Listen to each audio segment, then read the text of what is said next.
अस्सलाम वालेकुम। प्रोग्राम में खुशामदीद। आज 7 सितंबर का दिन है, यौम फ़िज़ाइया, और 7 सितंबर 1965 से लेकर 7 मई 2025 तक का जो सफ़र है पाकिस्तानी फ़ज़ाई बर्तरी का, आज आपको थोड़ा सा उसके बारे में बताएंगे। और इसमें 6 चीज़ें बहुत अहम हैं। सबसे पहला है विज़न, उसके बाद है तरबियत, उसके बाद है टेक्नोलॉजी, उसके बाद है टैलेंट, और फिर शहादत की तमन्ना और अल्लाह पर यकीन। ये हैं वो चीज़ें जिन्होंने पाकिस्तान की फ़ज़ाइया को इंडिया की फ़ज़ाइया पर हमेशा से बर्तरी दिलाई है। और इसके बारे में आपको बताऊं कि 1947 से लेके आज तक पिछले तकरीबन 80 सालों में पाकिस्तान ने अपना सफ़र शुरू किया। पाकिस्तानी फ़ज़ाइया ने ब्रिटिश एयरक्राफ्ट हॉकर टेम्पेस्ट से, और उसके बाद 1957 में पाकिस्तान को F-86 मिले, B-57, F-104 अमेरिका से मिले, 1965 की जंग में इस्तेमाल हुए। फिर 1968 में मिराज 3 पाकिस्तान ने हासिल किए फ्रेंच से। फिर 1983 में अमेरिकी F-16। यहाँ तक सफ़र था पाकिस्तान का अमेरिका से और फ्रांस के साथ और वेस्टर्न तैयारों के साथ। उसके बाद ये आपको विजन हम जो बता रहे हैं, ये एयर मार्शल असगर खान से शुरू हुआ और एयर मार्शल नूर खान से होता हुआ अब air chief marshal Zaheer Ahmed Babar Sidhu तक पहुंचा। और बहुत एक आम फैसला उन्होंने किया 2021 में जब उन्होंने चार्ज लिया।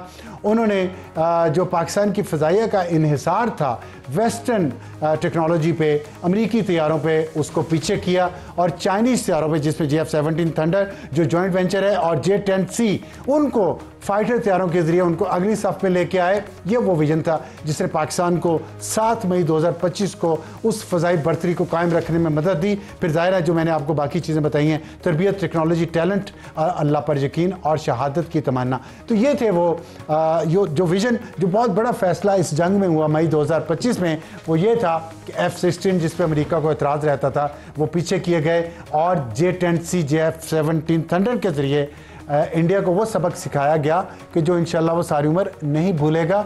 और इसीलिए ये कहा गया है कि अब 0 के मुकाबले में 7 गिराए थे, अगली दफ़ा 0 के मुकाबले में 60 गिराए जाएंगे। अल्लाह करे ऐसे ही हो। और आज के प्रोग्राम हमारा उसका तारुफ करवा दूं। टॉप स्टोरी होगी खान माइनस जानशीन कौन, और हॉट इशू होगा सैलाब से तबाही और मज़ीद बारिशें। हमारा आज का एडिटोरियल होगा अर्बन फ्लडिंग का हल। हमारे साथ इस वक्त मौजूद हैं मुल्तान हेडवाला से हमारे नुमाइंदा खसूसी मोहसिन अली। मोहसिन साहब बताइएगा क्या सिचुएशन है अभी जो पेशीन हुई कि आज रात से 10 सितंबर तक शदीद बारिशें हैं जनूबी पंजाब में और सिंध में भी और पाकिस्तान के दूसरे इलाकों में भी। तो इंतज़ामिया क्या कर रही है वहाँ पे, जो ख़ास तौर पे लोगों के कंसर्न्स बढ़ गए हैं जब से ये कश्ती का हादसा हुआ है जिसमें गुंजाइश से ज़्यादा अफराद बिठा लिए थे जलालपुर पीरवाला में। तो क्या जो इंतज़ामिया है मुल्तान की वो सही तरह से वहाँ इस सिचुएशन को कंट्रोल नहीं कर पा रही?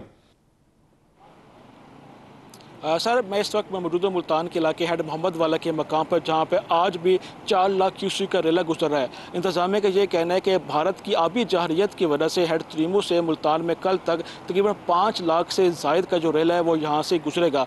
इंतज़ामिया ने मुल्तान में रेड अलर्ट भी जारी कर दिया है। जो इंतज़ामिया से अगली बात वो बताएं ना कि वो क्या कर रहे हैं। अब कश्ती जो डूबी है उसमें लोगों को, ज़्यादा लोगों को बिठाया गया, आप हमें बता रहे थे सबके पास लाइफ जैकेट भी नहीं थी। उन्हें आबी जारियत भारत ने तो कर दी, खुद क्या कर रहे हैं ये वहाँ की इंतज़ामिया? देखिए जी सर, जलालपुर पीरवाला एक नवाही इलाका है मुल्तान का, जहाँ पे पानी की सतह में इजाफा हुआ तो बहुत सारी बस्तियाँ वहाँ पे डूब चुकी हैं। अब जब रेस्क्यू किया जा रहा था, रेस्क्यू की बोट थी जिस पे आवाम को लेके आया जा रहा था, गुंजाइश उसके अंदर तकरीबन 20 से 25 लोगों की थी। तो अब ये आवाम काफ़ी ज़्यादा वहाँ पे इंतज़ार कर रही थी कि हमें रेस्क्यू किया जाए, लेकिन कुछ बूढ़ी औरतें भी थी, बच्चे भी थे, उनके पास, इंतज़ामिया के पास अब लाइफ जैकेट्स भी नहीं थी।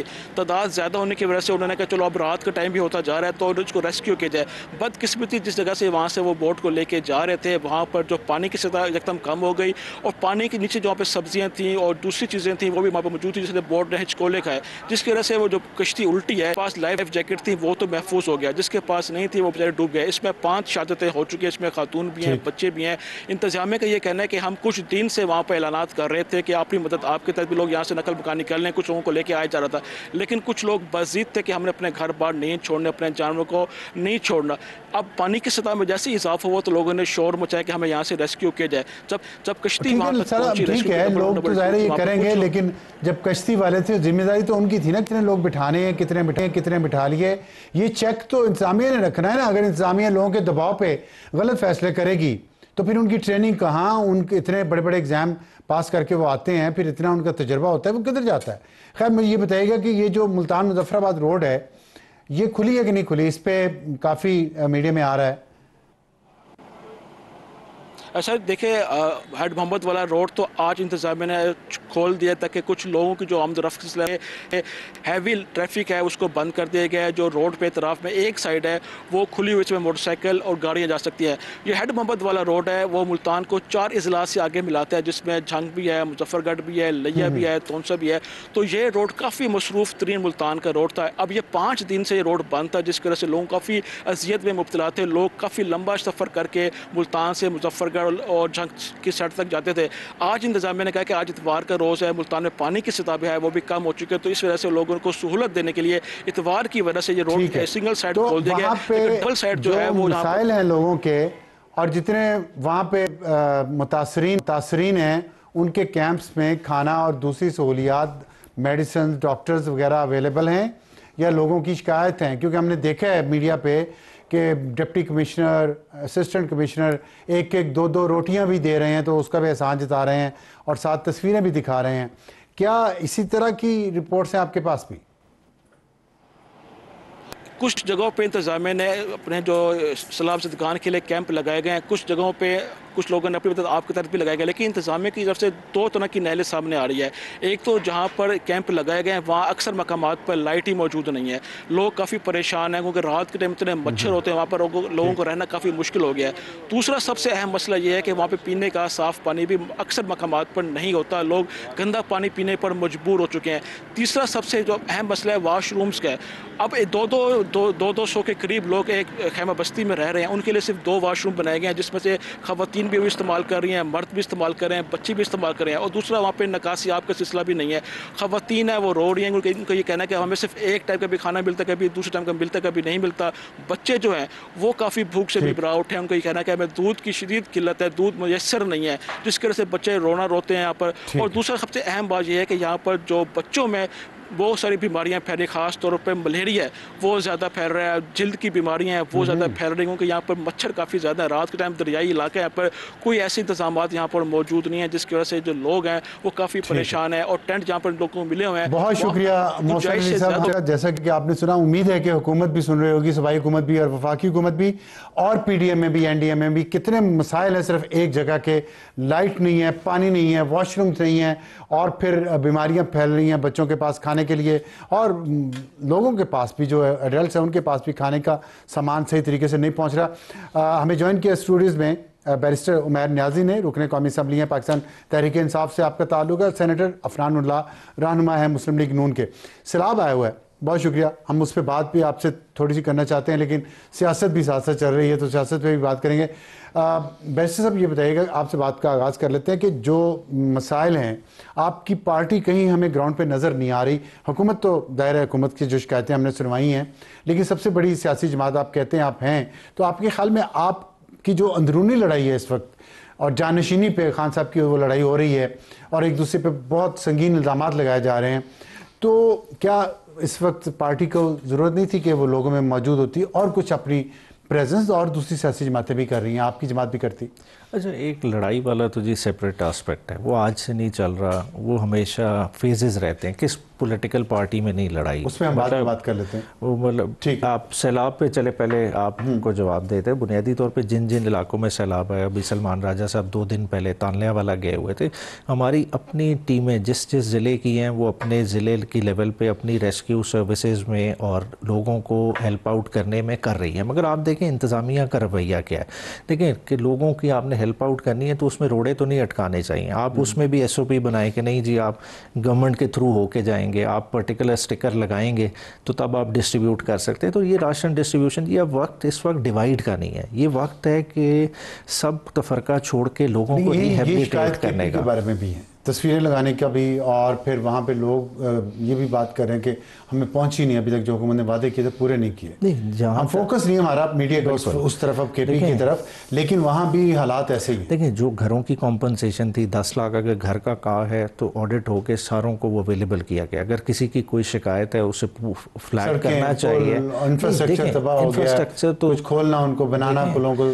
अब देखें, जो नेशनल लेवल की हाईवेज होंगी वो तो फेडरल गवर्नमेंट की रिस्पॉन्सिबिलिटी है, मगर जैसा इंटरनल आप बात कर रहे हैं, अगर बैरिस्टर गौर साहब का हल्का ले लें तो वो एक आम सा छोटा सा नाला था जो बिफरा था, वो अब जाहिर बात है प्रोविंशियल गवर्नमेंट की रिस्पॉन्सिबिलिटी है, वो रिहेबिलिटेट करेंगे। मगर ऑन ग्राउंड है, ये नहीं है कि कोई अपने हल्के को, सैलाब के इलाके को छोड़ के बैठा हो। मतलब दोबारा से एग्जाम्पल वही बैरिस्टर गौर की आ जाती, आज भी वो अपने ही हल्के में बैठे हुए हैं, हालांकि वहाँ से सैलाब गुजर गए। देखिए मसला क्या होता है, सैलाब अपने आफ्टर इफेक्ट्स बहुत देर तक छोड़ के जाता है, उसको केटर फॉर करने के लिए ये कोई इस तरह तो नहीं है कि आपने बंदे को रेस्क्यू कर लिया और आफत गुजर गई। आफत का आपने सुना भी मोहम्मद वाला से, हमारे वो कॉरेस्पोंडेंट बता रहे थे, इतने मसाइल हैं। एक जगह की बात है, अभी सिर्फ लाइट नहीं है, पानी नहीं है पीने का, वॉशरूम 2 हैं सिर्फ, और सैकड़ों लोग हैं वहाँ पे, मलेरिया फैल रहा है और बच्चों का दूध भी नहीं। तो हुकूमत पंजाब हम देख रहे हैं काम तो कर रही है, लेकिन जो मैग्नीट्यूड है प्रॉब्लम है सैलाब का, वो बहुत बड़ा है।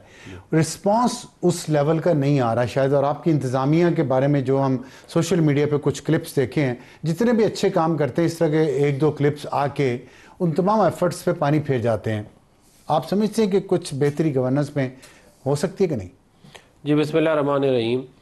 देखिए, ये बहुत बड़ी जो है वो ज़ाहिर एक आफत है अल्लाह ताला की तरफ से, और इसके अंदर अब जहाँ से आपको पता है हेड मरल्ला से शुरू हो के ये हेड पंजना तक जो है, ये पूरा पंजाब को जो कवर करते हैं सारे रिवर, उसके अंदर ज़ाहिर तो आया हुआ सैलाब एक आया हुआ है, और इसमें सीएम साहिबा और उनकी टीम की जो है वो बेस्ट एफर्ट है। इन्होंने रिहेबिलिटेट करने के लिए पूरा का पूरा लोगों का एक पूरा सिस्टम बनाया है, फिर जहाँ जहाँ लोगों की मदद करने के लिए पहुँचे हो रहा है ना। रेस्क्यू पे जो मसाइल हैं आपने सुने, मैं रिहेबिलिटेशन का ये कह रहा हूँ कि उन्होंने ऐलान किया कि हम तमाम लोगों को रिहेबिलिटेट करेंगे। वो ठीक है, लेकिन इस वक्त तो सिचुएशन है कैंप्स में लोग पड़े हैं ना, उनको पानी मुयसर नहीं है, बिजली लाइट नहीं है। देखिए वो बिजली तो और रात को ज़ाहिर सांप भी इन इलाकों में बहुत निकल आते हैं ये पानी की वजह से। देखिए ज़ाहिर बिजली तो नहीं होनी वहाँ पे, तो बिजली कहीं भी नहीं होगी, क्योंकि जहाँ से तो प्रोवाइड किए जा सकते हैं। वो हमारी पूरी कोशिश है। लाइट्स लगाई जा सकती है। 1 2 जो है उसके ऊपर आपने देखा कितनी ज़बरदस्त इन्होंने ड्रोन के थ्रू जो है मॉनिटरिंग की, और उसके बाद जो है लोगों को रेस्क्यू किया। ये देखें ना, 15 को कॉल की गई, चारों तरफ सैलाब था, एक बीच में घर था जिसके कोठे टॉप फ्लोर के ऊपर ये लोग कुछ लोग बैठे थे। इन्होंने वहाँ पे बाकायदा अपनी टीम्स भिजवा के बहुत अच्छा किया। लेकिन जलालपुर पीरवाला में गुंजाइश से ज़्यादा लोग एक कश्ती में बिठा लिए और उलट गई, लोग मर गए। ये तो बुनियादी चीज़ें कुछ हैं, लगता है कि तैयारी उस लेवल की नहीं थी। जैसे मैंने सोलर की बात की, सोलर लाइट्स तो प्रोवाइड की जा सकती थी, और कुछ लाइट तो रात को होनी चाहिए उन जगहों पे। देखिए हमारा तो मेन फोकस इस वक्त ये है कि हम लोगों की जानें बचाएं, और कुछ ज़रा तकलीफ अमल ज़रूर होगा, लेकिन हमारी कोशिश ये है कि उनको टेंट्स वगैरह प्रोवाइड करें, बाथरूम प्रोवाइड करें, और खाना पीने का सामान दें। कुछ ना कुछ कहीं ना कहीं ज़ाहिर है, आप इतनी बड़ी सप्लाई चेन को मैनेज करना, लाखों लोग जिसके अंदर जो है वो कनेक्टेड है, उससे अफेक्टेड है। गुंजाइश है बेहतरी की? तो नहीं, गुंजाइश तो हमेशा होती है बेहतरी। ठीक, गुंजाइश तो मैं कभी कहूँगा ही नहीं है, लेकिन हमारी बेस्ट एफर्ट है। मरियम नवाज शरीफ साहबा ने बाकी तमाम सूबों के लिए एक एग्जाम्पल सेट किया। आप देखें ना, बाकी सूबों में जो है वो, आप मुझे बता दें कहाँ थी इंतज़ामिया जब ये बुनेर में जो है वो मामला हुआ था? वो तो खैर, और जो बुनेर में तो बहुत हालात ही ऐसे हो गए कि इतने सारे लोग नहीं कर सकते। इतने सारे लोग जो है वो उसके अंदर जो है वो बह गए, उनके लोगों की जानें चली गई। तो ये तमाम मामला भी सामने रखना। अच्छा, मैं अब ज़रा थोड़ा सा सियासत पे बात करना चाहता हूँ। बैरिस्टर साहब ये बताइएगा कि आपकी पार्टी के अंदर एक नई बहस शुरू हो गई है। कुछ यूट्यूबर्स जो आपसे लिंक्ड हैं, आपकी पार्टी से बाहर हैं, इस मुल्क में नहीं हैं, उन्होंने ये बहस शुरू की कि खान साहब की तबीयत बहुत ख़राब है, जेल में, खुदा न खास्ता उनको कुछ हो जाएगा तो उनका जानशिनी की तरफ रुख मुड़ गया। फिर न्याजी साहब ने भी एक कॉलम लिखा, उनका अलीमा खान लीडर बन के उभर रही हैं। अलीमा खान के बेटे दोनों गिरफ्तार हो गए तो कहा गया उनको लीडर बनाया जा रहा है, और हसन न्याजी जेल में हैं, वो भी खान साहब के भांजे हैं। तो ये लीडरशिप इस तरफ घर में जा रही है। उसके बाद हम देखते हैं कि एक अंडा पड़ा और एक ग्रुप जो बुशरा बीबी के साथ जुड़ा हुआ है, उसने ये तासुर दिया, मिसाल यूसुफजई ने भी और भी लोगों ने, मरीम नवाज़ भट्टू जो बहन है, उन्होंने ये तासुर दिया कि ये अंडा खुद गिरवाया गया अपने ऊपर और कोई साजिश हो रही है लीडरशिप पे कब्जा करने की, जिसके बाद फिर ज़ाहिर एक लड़ाई शुरू हो गई है और अब फ्री फॉर ऑल है। लोग ये कह रहे हैं मुकाफात अमल, आप लोगों ने गालियाँ निकाली और इतनी गंदी ज़ुबान इस्तेमाल हो रही है ये औरतों के, एक आप पार्टी की अपनी औरतों के ख़िलाफ़, जो मैं यहाँ कोर्ट भी नहीं कर सकता। तो आप समझते हैं कि ये वो जो आग लगाई गई थी पीटीआई की तरफ से दूसरों के घरों में आपके अपने घर तक पहुँच रही है, अफसोसनाक है कि नहीं? अच्छा देखिए, दो तरह के आपके सवाल हैं। एक तो आप पार्टी के डिवाइड और फ्यूचर सक्सेशन की बात करें और एक गालियों का कल्चर। देखिए वो छोटा टॉपिक है, उसको पहले एड्रेस कर लेते हैं। गालियों का देखिए छोटा टॉपिक नहीं है, छोटा इस सेंस में जवाब छोटा है, जवाब छोटा है, मैं उस सेंस में कह रहा हूँ। देखिए कि देखिए ये हमने नहीं स्टार्ट किया, शुरू करें बेनज़ीर की तस्वीरों से लेके सलमान तासीर की फैमिली की तस्वीरों से तक, ये किसने कल्चर मुतारिफ कराया, तो आपको खुद मिल जाएगा। अगर जस्टिफिकेशन नहीं, मगर आप कह दें कि पीटीआई ने आके कल्चर ख़राब किया, पीटीआई ने पॉलिटिकल कल्चर नहीं ख़राब किया, नहीं, मदीना की रियासत की बात नहीं। देखें एक पॉलिटिकल कल्चर तो होता है ना पाकिस्तान का, एक ख़राब कल्चर में हम ऑपरेट कर रहे थे। देखें हम नहीं, देखें आज भी हम गाली की फेवर में नहीं है, और जो गाली देता है ज़ाहिर बात है उसकी अपनी अपब्रिंगिंग में फ़र्क होता है। देखिए इस चीज़ को सामने रखें, दूसरों को गालियाँ दी जा रही हैं, अपब्रिंगिंग में फ़र्क है नहीं। देखें एक नुक्ता नज़र मुख्तलिफ हो सकता है। देखिए मैं आपकी किसी बात पे एतराज़ कर सकता हूँ। जो वाइड यूट्यूबर्स बैठे हैं वो क्या कह रहे हैं, यहाँ बैठे लोग क्या सोशल मीडिया पे आप कह रहे हैं ना कि पार्टी में सक्सेशन की लड़ाई पे कोई किसी को गाली निकाला। देखें कोई किसी को गाली नहीं निकाला, बुनियादी तौर पे देखें ये अज़म्पशन नहीं, देखें जो भी इल्ज़ाम लगा रहे हैं, देखें ये अज़म्पशन ही गलत है। मैं वो बंदा हूँ जिसने इस पार्टी में आंख खोला है, मेरी पीटीआई पहली जमात, ठीक है, उस जमात में मैंने जो देखा है ना, खान साहब की पर्सनालिटी के करीब करीब भी कोई नहीं पहुँचता। कोई -1 की अज़म्पशन अगर जेन में रख के भी बैठा है तो उससे बड़ा बेवकूफ़ कोई नहीं हो सकता, क्योंकि पीटीआई का फ्यूचर फेट सब कुछ जुड़ा हुआ है इमरान खान के साथ। दो खवातीन की ग्रुपिंग नजर आई जिसको भाभी नंद लड़ाई कहा जा रहा है, ग्रुपिंग कोई भी दुरुस्त है गलत है? नहीं, देखें ये लोग, कुछ लोग उसको स्पिन देना चाहते हैं, आपकी पार्टी के बहुत जिम्मेदार लोग ये साइडें ले रहे हैं। नहीं, देखें इसमें फ़र्क क्या है और इल्ज़ाम लगाया जा रहा है। देखिए बात है फ़र्क आप इस तनाजुर से देखें, लोग देखेंगे इसको डिवाइड की तरह, मैं इसे और तरह से देखता हूँ। देखिए हर जमात में मुख्तलिफ लोगों की ओपिनियन होती है, लोग मुख्तलिफ कैंप्स में अपनी सपोर्ट के लिए लुक फॉर करते हैं। ज़ाहिरी बात है पॉलिटिकल पार्टी में सर्वाइव भी तो करना होता है, मगर देखें सारे लोग अल्टीमेटली किसके साथ जुड़े हुए हैं, इमरान खान के साथ। बाहर अगर लड़ाई है तो थोड़ा सा उसमें इमरान खान के भी देखने वाला रोल है। वो क्या है कि डिसिप्लिन कौन ला सकता है पार्टी में, जब इमरान खान ने तादीबी कार्रवाई करनी है। देखें एक थ्योरी है कंट्रोल केओस वाली, ठीक है, कंट्रोल केओस एक हद तक स्टेबलाइजेशन भी लाता है, और मैं समझता हूं कि शायद इमरान खान ने खुद एक हद तक छूट दी हुई है कि जिस वजह से हम आपको प्रॉब्लम नजर आए, कंट्रोल केओस के जरिए पार्टी को स्टेबलाइज रख रहे हैं। उसका क्या फायदा है? देखें अल्टीमेटली सबने देखना किसकी तरफ है, इमरान खान की तरफ देखना है। कोई भी इस पोजीशन में नहीं है कि इमरान खान को रिप्लेस कर सके। आप बड़ा से बड़ा नाम बताइएगा कि ये कंट्रोल क्योस की बात की है उन्होंने कि स्टेबलाइजेशन रहती है इससे, तो हम तो ये मुल्क के लेवल पे देखते रहे, सियासी जमातों के लेवल पे भी ये अगर हो रहा है तो आपकी पार्टी के अंदर भी कंट्रोल क्यास नज़र आ रहा है, कंट्रोल क्यास नज़र आ रहा है कि ख्वाजा आसिफ और फिर हनीफ अब्बासी दोनों अलग अलग लोग बहुत बातें कर रहे हैं। तो ये जो इख्तिलाफात सियासी जमातों में नज़र आ रहे हैं, क्या इसके पीछे कोई मेथड है, इस मैडनेस के पीछे? देखिए कुछ चीज़ें तो ज़ाहिर है पॉलिटिकल पार्टीज इतनी बड़ी होती हैं, उसके अंदर आपस में लोगों के ख्यालात मिलते नहीं हैं, और वो किसी हद तक हमारी पार्टी में तो इस बात की गुंजाइश है कि लोग अपनी जो मामलात होते हैं उनको जो उनकी आइडियोलॉजी होती है या सोच होती है उसकी वो नुमाइंदगी कर देते। लेकिन कहीं भी ये वाला मामला नहीं है कि जो समाल की तरफ से की जाती है अपने मुखालफिन के लिए या एक दूसरे के लिए, उसकी तो कोई मिसाल नहीं मिलती। आप कैसे मिसाल दी है? उन्होंने कहा आपकी सियासी जमात ने आपकी बेनज़ीर भुट्टो की तस्वीरें गिरवाई थी। नहीं, वो हमने नहीं गिरवाई थी। ये एक दफ़ा नहीं कई दफ़ा इस बात को डिबंक किया जा चुका है, ये बात दुरुस्त नहीं है। इसके अंदर एक सियासतदान ज़रूर इन्वॉल्व थे और उनका बहुत गहरा ताल्लुक जो है वो पीटीआई से रहा भी कुछ दिनों पहले। कौन सा सियासतदान? शेख रशीद साहब। शेख रशीद ने तस्वीरें गिरवाई थी? शेख रशीद साहब का कारनामा था, इसके अंदर हमारी पार्टी का कोई वो नहीं था। वो आपकी पार्टी का उस वक्त थे वो, लेकिन वो उन्होंने खुद भी वो क्या कहते हैं, हम उसको किसी पार्टी की तरफ से नहीं कहा गया था, वो किसी ने किया था तो और गलत किया था, उस वक्त भी कहा था गलत किया, अभी भी कह रहे हैं कि वो गलत किया था। चलिए बात ये आप गलती मान रहे हो, कह रहे हैं हम तो उस वक्त भी लोगों को मालूम है इस मामले का, उस वक्त भी किसी कोई इस पर खुश नहीं हुआ था। बात यह है कि जो ज़बान इस्तेमाल की जाती है पीटीआई के लोगों की तरफ से, आप ये नहीं कह सकते कि माजी में इसकी कोई मिसाल नहीं मिलती। माजी में आप सख्त तरीन मुखालफत की बावजूद बेनज़ीर भुट्टो साहब और मियाँ नवाज शरीफ साहब आपस में एक दूसरे से मिलते थे, एक दूसरे से हाथ मिलाते थे, एक दूसरे के साथ मीटिंग्स करते थे।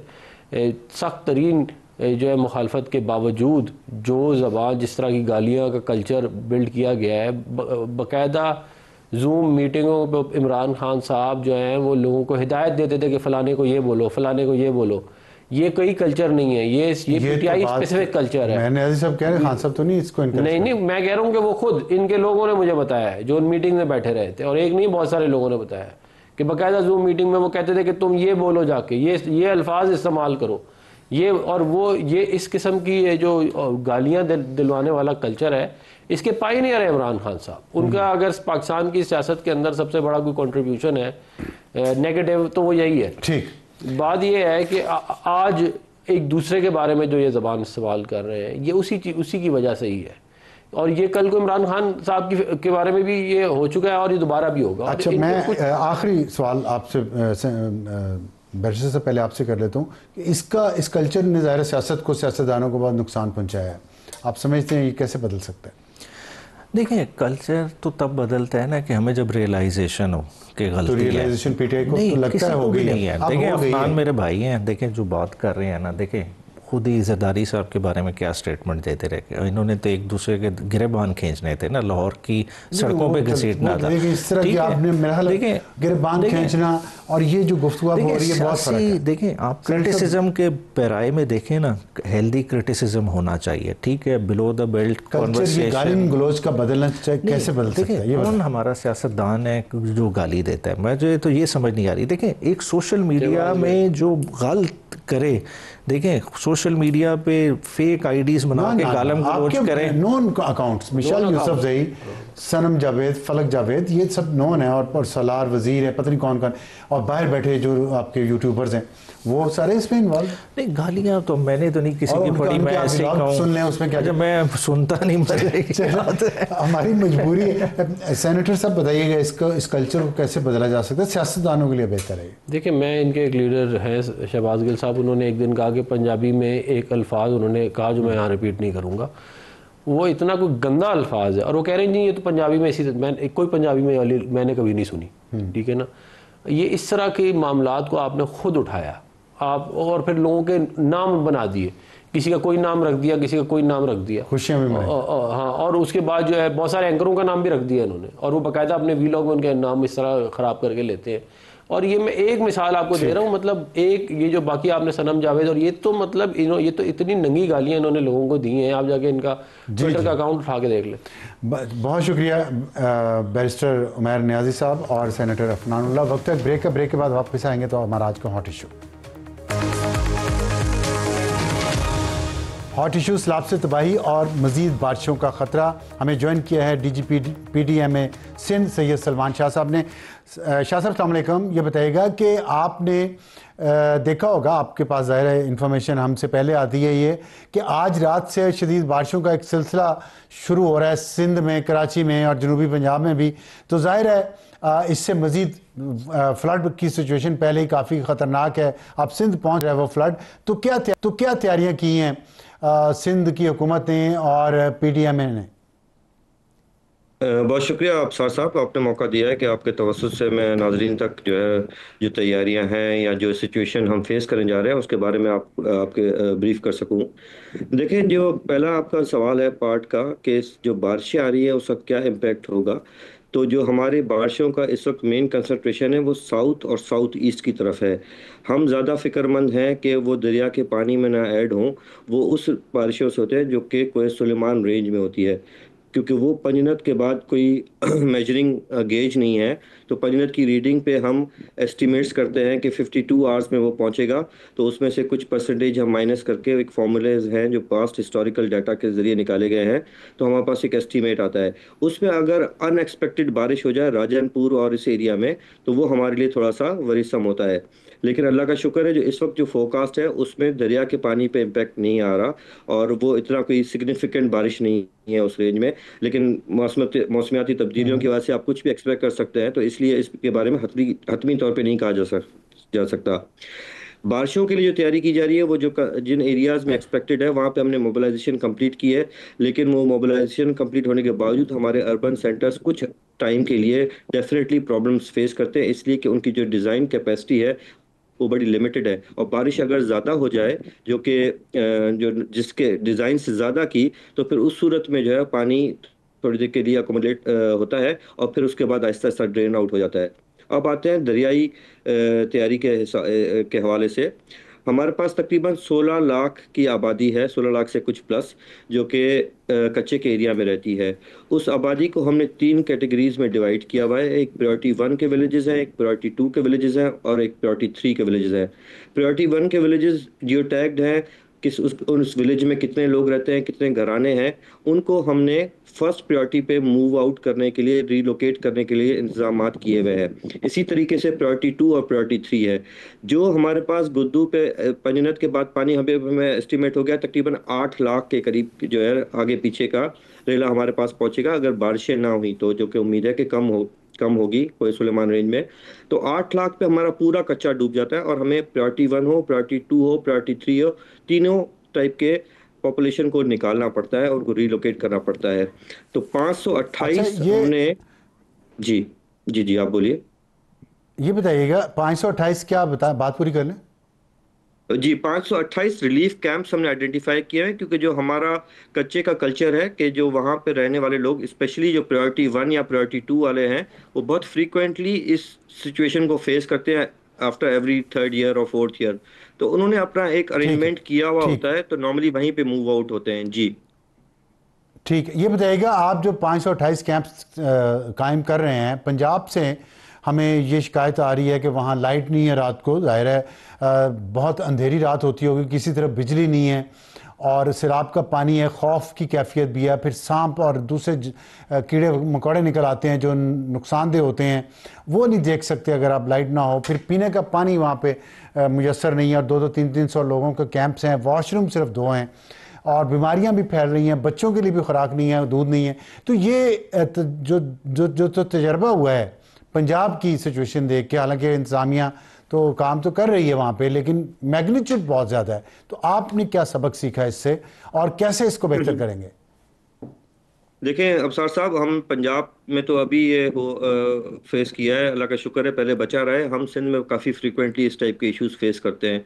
आपको याद होगा आज से 3 साल पहले 2022 में हमने तकरीबन 1.25 करोड़ आबादी को मूव आउट किया था और उनको उनमें से 73 लाख के करीब people were accommodated in relief camps. देखिए रिलीफ कैंप्स में हुकूमत की तो पूरी कोशिश होती है तमाम सहूलियात को मुहैया करे, लेकिन प्रैक्टिकली जो भी लोग आते हैं उनको हम वो सहूलत कतई तौर पे नहीं दे सकते जो उनके घर में उनको मैसर होती है। हमने इस मरतबा उस सबक सीखने के बाद एक चीज़ ये की है कि अभी हमने एक मैपिंग की हुई है कि कौन कौन से विलेजेस के नज़दीक तरीन जो रिलीफ कैंप आइडेंटिफाइड है उसमें क्या क्या फैसिलिटीज़ हैं। जो फैसिलिटीज़ इसकी शॉर्टेज है उस पर क्लियरली गवर्नमेंट के डायरेक्शंस जो है मुतल्लिका DDMS को यही है, अगर पानी की फैसिलिटी नहीं है तो वहाँ पे टैंकर्स का अरेंज किया जाए। साफ पानी की फैसिलिटी नहीं है तो हमने ऑलरेडी फिल्ट्रेशन यूनिट्स दिए हुए हैं डिप्टी कमिश्नर्स को PDMA की तरफ से कि उनको प्लेस किया जाए। इसी तरीके से अगर इलेक्ट्रिसिटी नहीं है, इलेक्ट्रिसिटी तो हमारे पास अनफॉर्चुनेटली सिंध में स्पेशली रूरल एरिया में तो इलेक्ट्रिसिटी का बहुत सीवियर प्रॉब्लम है, चाहे कनेक्शन हो भी हो तो बिजली नहीं आती। तो नहीं, तकरीबन इलेक्ट्रिसिटी की सारे बात नहीं कर जगहों रहे, पे सोलर पैनल्स की बात कर रहे हैं, सोलर लाइट्स की बात कर रहे हैं। जी जी जी मैं वही उसी की तरफ आ रहा हूँ कि फिर डिप्टी कमिश्नर से अकॉर्डिंगली जो जो रिलीफ कैंप्स आइडेंटिफाइड हैं वहाँ पे अरेंजमेंट फॉर जो है एनर्जी का भी किया है, जिसमें सोलर ऑप्शन की तरफ भी गए हैं और जनरेटर्स की भी तरफ भी गए हैं। बहरहाल जो भी है इन सारों की हमने ठीक मैपिंग ठीक की हुई है। तो हमारे पास ठीक प्रायोरिटी पे हमने एक और भी ठीक है। काम किया कि जेंडर सेग्रीगेशन, सिक्योरिटी, प्रोटेक्शन, तमाम जो होती हैं चीज़ें उसकी मैपिंग की हुई है। कमियां बेशियां हो सकती हैं, हम भी फेस करें, ठीक, लेकिन हमारी कोशिश पूरी है बिल्कुल कि ना हो। बिल्कुल। बहुत शुक्रिया सैयद सलमान शाह साहब, और अल्लाह ताला आसानियाँ पैदा करे लोग। इंतजामिया के लिए भी हमें ज्वाइन किया जमील मुगल, नुमाइंदा खसूसी हैं, सखर बैराज पे मौजूद हैं, हमें बताएंगे कि सिचुएशन क्या है वहाँ पे। मुगल साहब इस वक्त सखर बैराज की। इस वक्त जो पोजीशन है हेड पंजनत पे जो बताया जा रहा था कि 4 से 4.5 लाख पानी जो है ज़्यादा से ज़्यादा आएगा, जो सिंध हुकूमत बता रही थी, लेकिन इस वक्त जो है हेड पंजनत पे 6 लाख क्यूसेक जो है इस वक्त उसका रेला गुजर रहा है।